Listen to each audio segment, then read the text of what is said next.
Hello दोस्तों, नमस्कार। आज 25 मार्च 2025 को एक बार फिर आपके सामने हूँ मैं प्रोफेसर नृपेंद्र नारायण सिंह। और आज हम बातें करेंगे एक बहुत ही फेमस और बहुत ही अट्रैक्टिव पर्सनालिटी के बारे में, जिनका नाम है चार्ली चैपलिन। अभिनय और फिल्म जगत से इन दो अभिनय जगत और फिल्म जगत में इंटरेस्ट रखने वाले, दिलचस्पी रखने वाला शायद ही कोई दुनिया में आदमी होगा जो चार्ली चैपलिन को नहीं जानता है। चार्ली चैपलिन के उत्कृष्टता, उसके अभिनेता के रूप में ख्याति के बारे में एक बहुत ही इंटरेस्टिंग बात मैं आपसे शेयर करूंगा कि एक बार 1995 में इंग्लैंड के एक पत्रिका द गार्जियन ने 1995 में उसकी मृत्यु हुई 88 की उम्र में। उसकी मृत्यु के बाद बहुत बाद ये पोल कराया गया और उसमें करीब 62 फिल्म क्रिटिक्स ने अपनी राय दिए थे। और उन्होंने जो राय दी वो बहुत ही सुखद और आश्चर्यजनक है। उन 62 क्रिटिक्स में से अधिकांश ने ये मत दिया था कि चार्ली चैपलिन दुनिया का आज तक का जितने भी एक्टर पैदा हुए उनमें सबसे बड़ा एक्टर था। He was the greatest actor ever born. That is what was the opinion of the critics of that was the end of 20th century. 1995 में भी आज से सिर्फ 30 साल पहले दुनिया के तमाम सबसे बड़े फिल्म आलोचकों ने ये राय दी थी कि चैपलिन ही वो शख्स है, चार्ली चैपलिन, जो दुनिया का सबसे बड़ा अभी तक का अभिनेता है। उससे बड़ा अभिनेता कोई पैदा नहीं हुआ। आपको बता दें कि चार्ली चैपलिन जब फिल्में बनाता था तो वो एक्टिंग करता था, कहानियाँ लिखता था, वो म्यूज़िक भी देता था और डायरेक्शन भी देता था। और अपने जो फीमेल कैरेक्टर्स होते थे, फीमेल जो हीरोइनें होती थी, उनको अभिनय करके दिखाता था, मानो वो खुद एक जो है वो फीमेल हो। उनकी फीमेल की अदाएँ कैसी होंगी, कैसा एक्सप्रेशन होगा, तो फीमेल का भी रोल वो पूरी तरह करके दिखाता था। और वो डिक्टेटर की तरह बिहेव करता था अपने सेट्स पे, क्योंकि वो प्रत्येक सीन और एक्टर को विजुअलाइज करता था और चाहता था कि फिल्म में जो सीन है वो वैसा ही बने जैसा उसके दिमाग में आगे से बन के तैयार था। तो ऐसा था जीनियस चार्ली चैपलिन का कि वो एक फिल्म को पूरी तरह जो है अपने दिमाग में बना लेता था और वो सब कुछ करता था। वो म्यूज़िक भी दे सकता था, डायरेक्शन भी लिख देता था, स्क्रिप्ट राइटिंग करता था।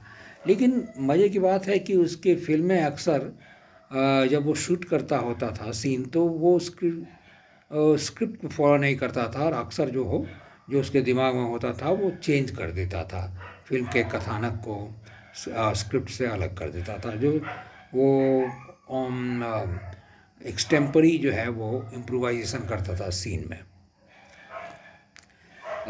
चार्ली चैपलिन का जन्म 16 अप्रैल 1889 को इंग्लैंड में हुआ, लेकिन बाद में वो अमेरिका चला गया। 20-21 साल की उम्र में वो अमेरिका चला गया, क्योंकि वो एक तो अमेरिका लैंड ऑफ अपॉर्चुनिटी था, अवसर का देश था, और दूसरी बात है कि उसने ये महसूस किया कि इंग्लैंड में क्लास कॉन्शसनेस 20वीं सदी में बहुत ज़्यादा है और उसे वो सम्मान, सामाजिक सम्मान नहीं मिलेगा जो उसे अमेरिका में मिलेगा, क्योंकि अमेरिका में सिर्फ मेरिट देखा जाता है और ये नहीं देखा जाता कि आपने किस क्लास में जन्म लिया। तो इंग्लैंड में बहुत क्लास कॉन्शसनेस था। प्लस फिल्म जो जगत था वो अमेरिका का बहुत व्यापक था, फिल्म इंडस्ट्री अमेरिका का बहुत ही डेवलप था, तो वो अमेरिका चला गया और वहीं सेटल कर गया। लेकिन अमेरिका में बहुत हाई टैक्सेशन की वजह से वो बाद में और उसके कम्युनिस्ट विचारधारा के चलते अमेरिकी लोगों ने सोचा कि वो गरीबों के बारे में फिल्में अक्सर बनाता है, तो वो कम्युनिस्ट ख्यालात का भी था कुछ। तो वो अमेरिका छोड़ कर के वो बाद में स्विट्ज़रलैंड चला गया, जहाँ उसने विशाल बंगला खरीदा और वो अपने लास्ट वाइफ जो ऊना ओनील थी उसके साथ वो रहने लगा। तो मैं पहले उसके शुरुआती दिनों की बात करता हूँ, उसके स्ट्रगल की बात करता हूँ, उसके प्रारंभिक दिनों की बात करता हूँ और कहानी शुरू से शुरू करता हूँ। चैपलिन का जन्म एक गरीब परिवार में हुआ था। उसकी माता का नाम हाना हिल चैपलिन था और उसके पिता का नाम चार्ली चैपलिन था, चार्ली चैपलिन सीनियर। उसकी माता एक उसके माता पिता दोनों ही म्यूज़िक हॉल एंटरटेनर थे, दोनों ही अभिनेता थे, गाते थे, यानी कि गायक थे।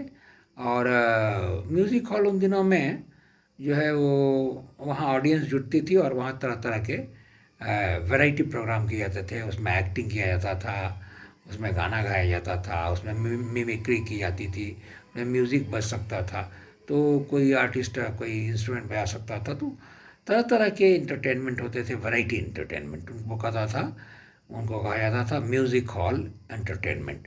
तो म्यूज़िक हॉल के परफॉर्मर्स थे दोनों ही। उसकी माता हाना हिल जो थी वो तो साधारण गायिका थी, लेकिन बहुत ज़्यादा काम करने के चलते उसके गले में खराबी आ गई और वॉइस क्रैक होने लगा। और जब दुखद सबसे दुखद बात यह है कि जब चैपलिन का जन्म हुआ उसके पहले ही उसके माता पिता का जो है वो विवाह विच्छेद हो चुका था, डिवोर्स हो चुका था। इसका मेन कारण था कि उसकी माता को स्किज़ोफ्रेनिया नाम की बीमारी हो गई थी।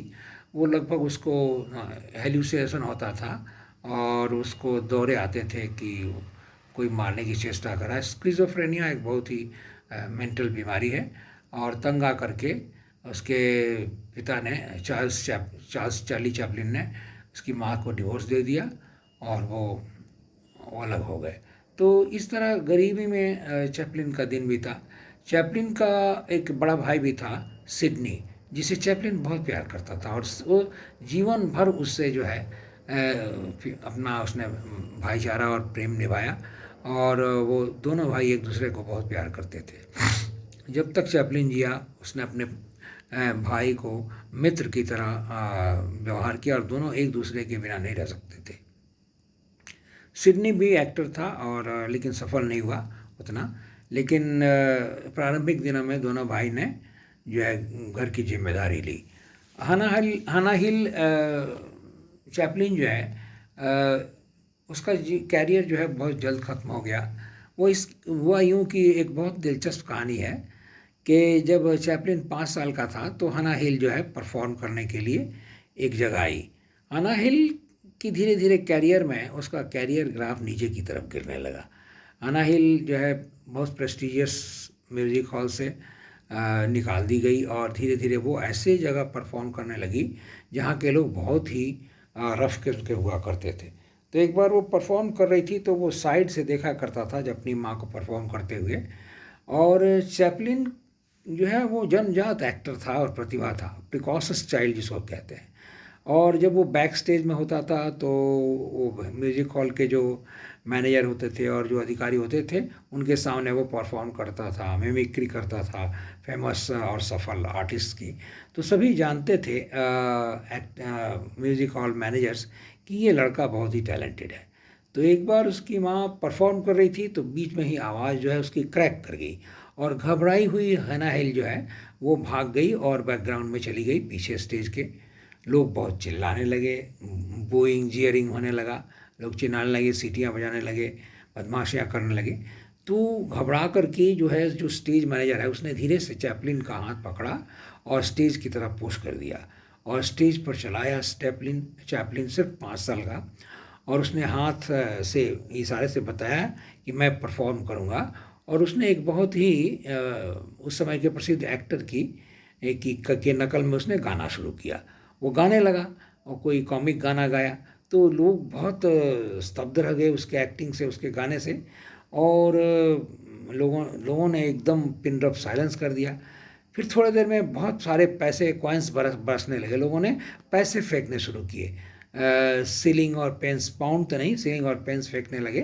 तो चैपलिन ने जब इतने सारे पैसे देखे, वो बहुत गरीबी में दिन गुजार रहा था। उसकी माँ सेपरेटेड थी अपने पति से, तो एक बहुत ही गरीब इलाके में रहते थे वो लोग। गुजारा करना मुश्किल था क्योंकि माँ का कैरियर ख़त्म हो गया था लगभग।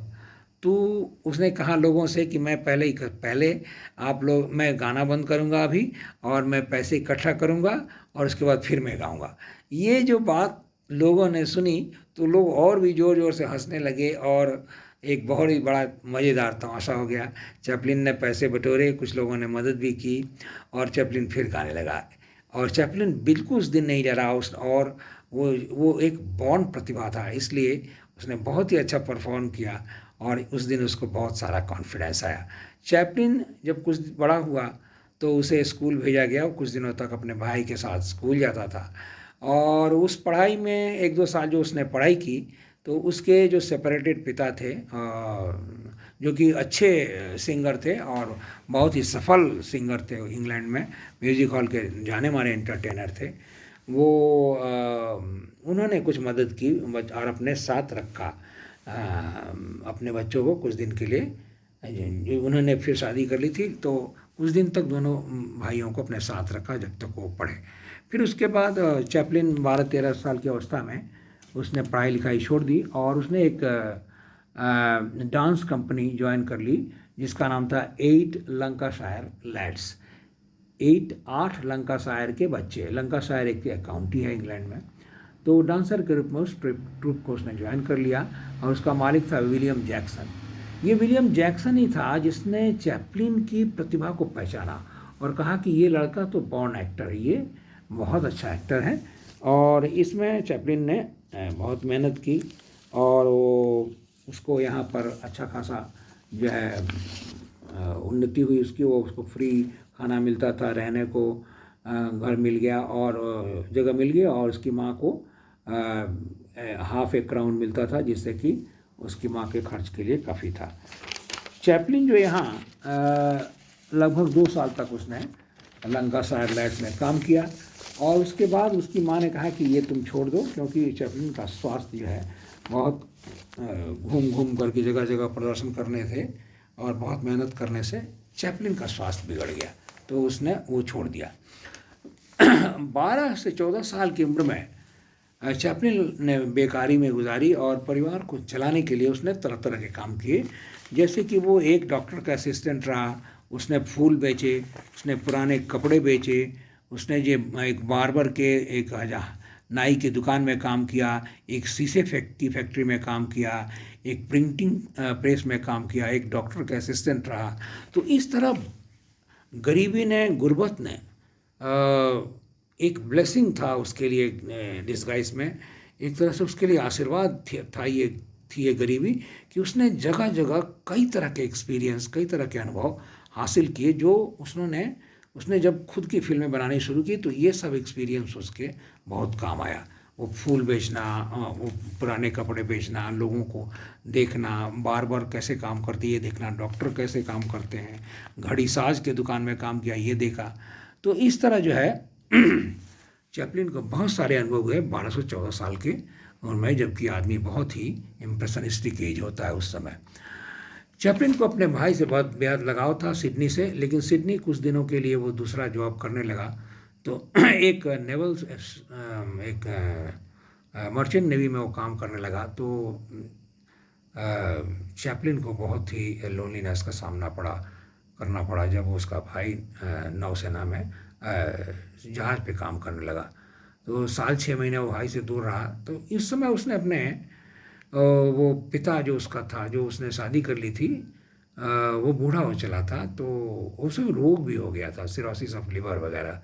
तो उस समय वो एक बड़े क्लब में बैठा हुआ था। उसका पिता, अपने पिता से नज़दीकियाँ बढ़ाने की कोशिश की चैपलिन ने, क्योंकि वो लोनली फील कर रहा था। तो उसके पिता ने उसको बुलाया, वो जाने वाला था अपने वो उस क्लब के पास गया, गेट के पास। फिर वो देखा उसने पिता को, उसके पिता ने हठात देखा उसे और बुलाया और उसका हाल पूछा, सिडनी का हाल पूछा और उसे किस किया। इस घटना को चैपलिन ने अपनी ऑटोबायोग्राफी में लिखा है। वो ऑटोबायोग्राफी जो उसने अपनी लास्ट पत्नी, उसकी 2-3 शादियाँ हुई चैपलिन की, और अक्सर वो फंस गया क्योंकि लोग उसके पैसों के पीछे पड़े रहते थे। जो सुंदर स्त्रियाँ थी उस समय की, जो हीरोइनें थी, वो 2-3 उसने शादी की, जो उसकी शादियाँ सफल नहीं हुई। लेकिन चैपलिन जब 54 साल का था, 54 का था, तो उसकी एक बहुत बड़ी फ़ैन थी जिसका नाम था ऊना ओनील। ऊना ओनील भी एक एक्ट्रेस थी, और उस समय के सबसे बड़े लेखकों में से इंग्लैंड के यूजीन ओनील थे, उनकी वो बेटी थी। तो उम्र का बहुत बड़ा फासला था। चैपलिन 54 का था और ऊना ओनील मात्र 18 साल की थी। तो ये शादी हुई, लेकिन यूजीन ओनील बहुत गुस्सा हुआ। लेकिन ऊना ओनील एक बहुत अच्छी पत्नी साबित हुई, और उनसे उनके 8 बच्चे हुए। और दुर्भाग्य से चैपलिन की मृत्यु के बाद भी वो बहुत दिन तक जिंदा रहीं, और उनको बहुत ही लोनलीनेस लड़ा, क्योंकि 8 बच्चों की माँ से कोई शादी नहीं करेगा। तो बहुत दिनों तक अविवाहित रहीं और जिंदा रहीं, क्योंकि उनमें दोनों में एज का बहुत बड़ा फासला था, ओना ओनील और चैपलिन की उम्र में। तो चैपलिन ने 12 से 14 की उम्र में बहुत सारे जो है अनुभव इकट्ठे किए, और उसके बाद वो चैपलिन जो है नाटक कंपनियों में काम करने लगा, और टूरिंग नाटक कंपनियों में काम करता था। उसके बाद वो अमेरिका चला गया, और अमेरिका में वो एक रील की फिल्में बनाने लगा। धीरे धीरे उसने जो है बड़ी फिल्मों में काम किया, और उसकी पहली सफल जो है छोटी फिल्म थी द ट्रैम्प। 20वीं सदी के शुरुआत के दशकों में पहले विश्व युद्ध के बाद एक बहुत बड़ा अमेरिका में डिप्रेशन आया, आर्थिक मंदी आई। तो उस आर्थिक मंदी का मैं दूसरा खंड इसका बनाऊंगा, तो आगे की दास्तान सुनाऊंगा।